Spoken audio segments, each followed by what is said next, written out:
It's time for Fibber, McGee, and Molly.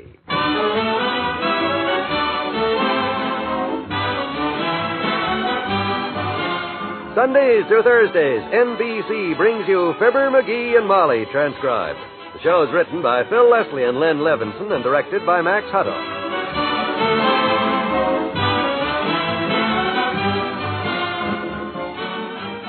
Before tonight's curtain rises, here are Fibber and Molly saying... McGee, I just saw Dr. Gamble coming home. Yeah? Yeah. He sure looks tired. What he needs is a long rest and a change of scenery. That's the advice he's always given me. It cost me $5 besides. Well, I'm afraid there's no rest in the cards for Dr. Gamble this year, dearie. Too many people around here really need him. Well, I sure hope those people recognized the need for Prudential sickness and accident protection before they needed Doc Gamble.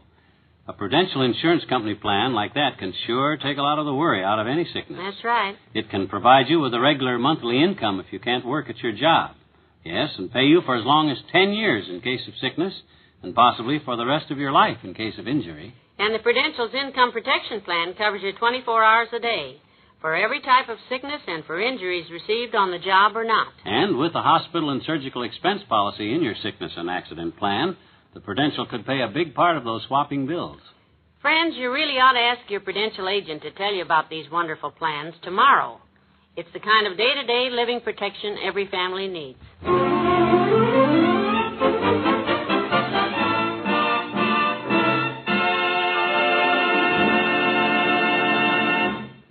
All dressed up in his best summer suit and striding down 14th Street like a man with a purpose is Mr. McGee himself.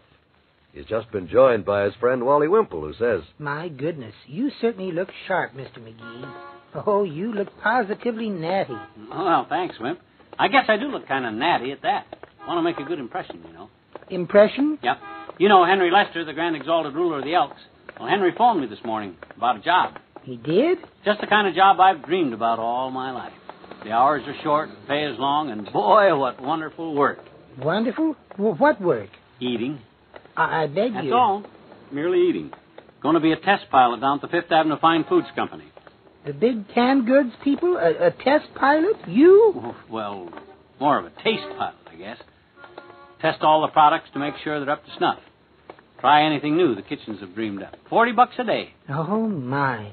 It makes me drool just to think of it. The $40, I mean.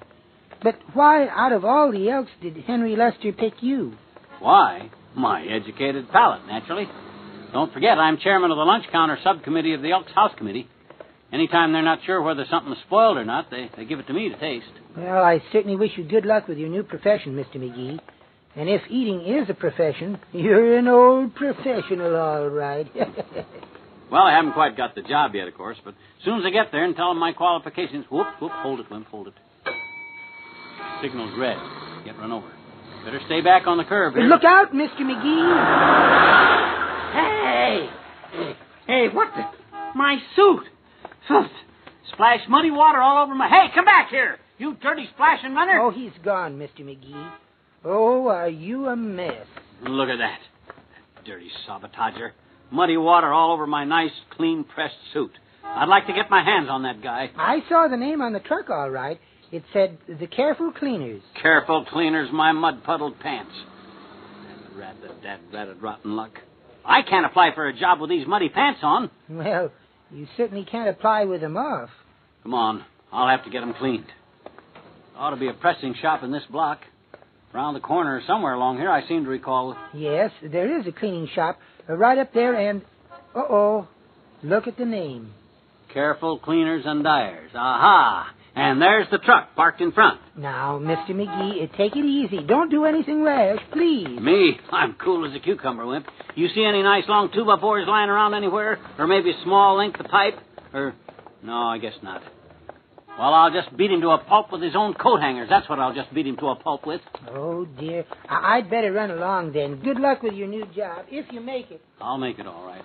That Careful Cleaners guy will clean these pants, or by George, I'll hit him so hard over the... Yes, sir? What can I do for you? Well, I'll give it to you short and snappy, Bud. You see these muddy pants? You see the exact same kind of mud on the back wheel of your truck outside there?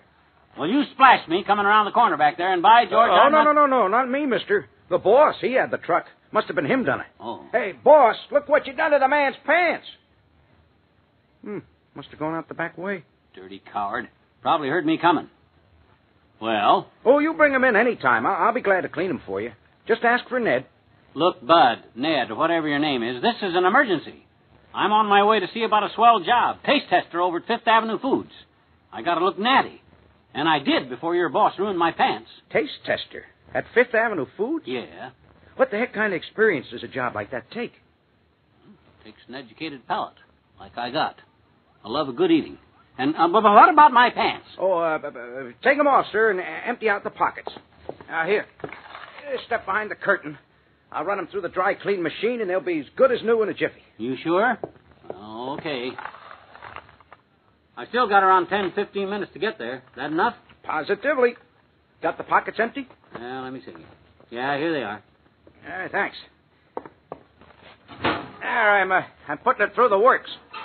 Just give it 5 minutes. Sure sounds like a great job you're going after. Yeah, pays $40 a day. Just 2 days a week. $40 a day just to eat? Oh, ain't that something? Yeah, it's called the Quality Control Committee. Keeps up the standards for the firm. Go on, I'm listening. Also tries out all new products and makes the recommends. Best part is Fifth Avenue firm puts up the best canned goods. Guess you got a customer. Hey, Ned, front. Customer. Where the heck could he... Ned. Hey, Ned. No customer. No Ned. And no pants. Hey, what's coming off around here? Hey, Ned.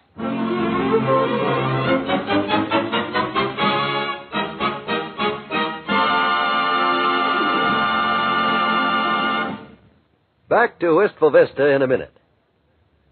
Once every 53 minutes, a baby is born with cerebral palsy. These children face a daily struggle to walk or to speak. Only with the greatest courage and persistence can they go to school or be trained for a job. In addition to their own courage, they need the support of their fellow citizens, support that will make possible the expert care and treatment they so desperately need. You can give them that support through your contribution to United Cerebral Palsy. And at the same time, you'll be aiding research aimed at finding ways of preventing CP. Through United Cerebral Palsy, medical specialists, speech therapists, teachers, nurses, and psychologists have all joined to help CP victims walk, talk, and play. This program must have your help if it is to be continued.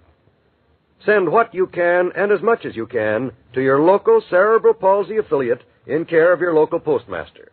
Just address Cerebral Palsy in care of your local postmaster. Do it now.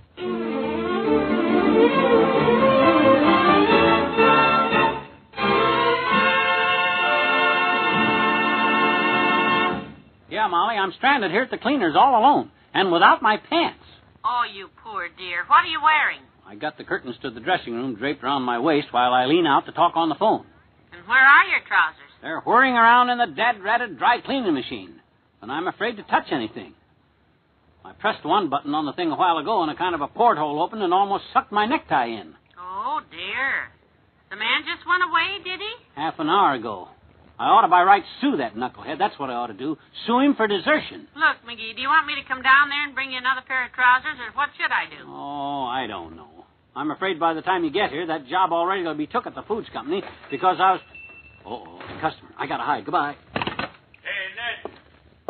Anybody here, Ned? Who's taking care of the store?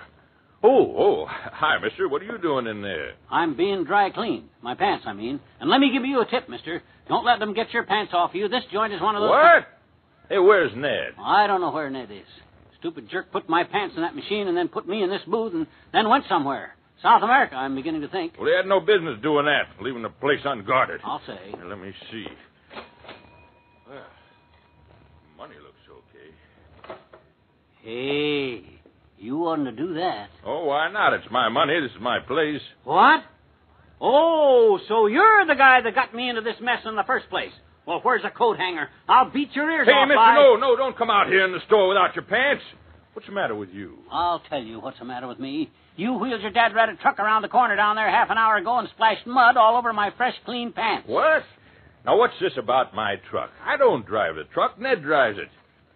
Hey, where is the truck? Ned drives it. It was out in front when I came in. He said you splashed me. Oh, you can't believe that. No good.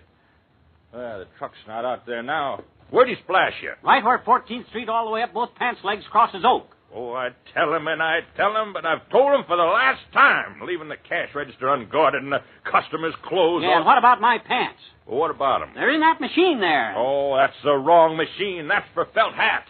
Felt hats? Well, shut it off. No, Stop leave it run. Leave it run. Won't hurt. Your pants will come out with a fine nap. Oh. I got to go find that stupid Ned and find out what the heck he's up to and all. Hey, wait. What about me? Don't go away. I'll be right back. Don't go away, he says. How can I go away without my dad ratted, stupid, disgusting? I got a notion to wreck this joint. If I wasn't scared of the machinery, I would, too. I better phone the Fifth Avenue Food Company and tell them I'll be detained. And tell them not to hire anybody till I get there. Who's that? Sounds like somebody came in the back way. Oh, it's you. Well, it's about time you came back, wise guy. Oh, hi. You still here? I thought the boss... Yeah, I'm still here. And if you'll just hand me my pants out of that dad-ratted machine so I can put them on, and then step out in the alley, I'll beat some sense into that thick skull of yours. Oh, now, let's not be bitter, mister. You've got a crust leaving me here pantsless. And another thing. Your boss told me the truth. You're the one that splashed that mud on me, not him. And another thing. He's so mad at you, he's going to fire you the minute he gets back here. And another thing. Fire me? He can't fire me. I just quit. Quit? Sure. I just got me a new job. Swell new job. Oh, yeah? Yep. Meet the new member of the Quality Control Committee of Fifth Avenue Foods Company. Huh? From now on, I'm a taste pilot. What? Why, you? Thank you and goodbye. Why? Come back here, you rat. You dirty double-cross. Oh, this is ridiculous.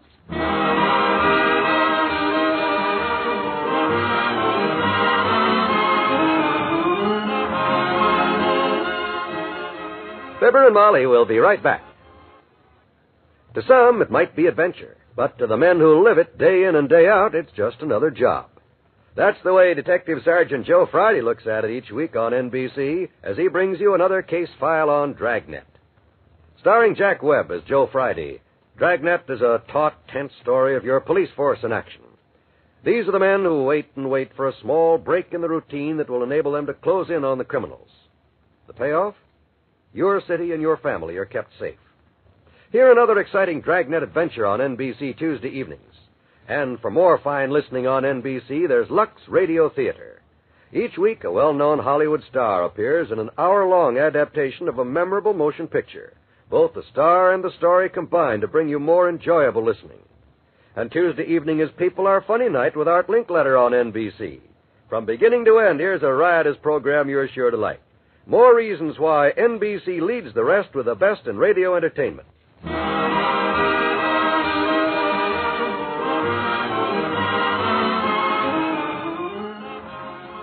guy walked off down the street just as brassy as you please, and I couldn't run after him on account of no pants on. Well, dearie, everything always turns out for the best anyhow.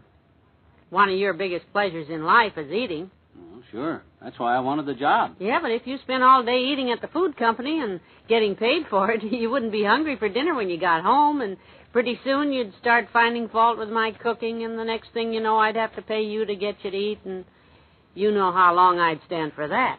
Yeah. Hey, I'm hungry. Dinner's ready. Swell. Good night. Good night, all.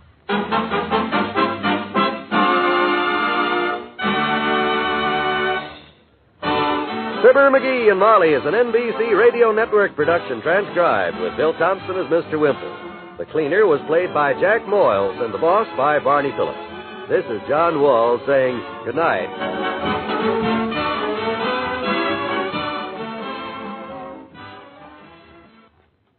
Laugh with Throckmorton P. Gildersleeve, the great Gildersleeve, that is, tonight on the NBC Radio Network.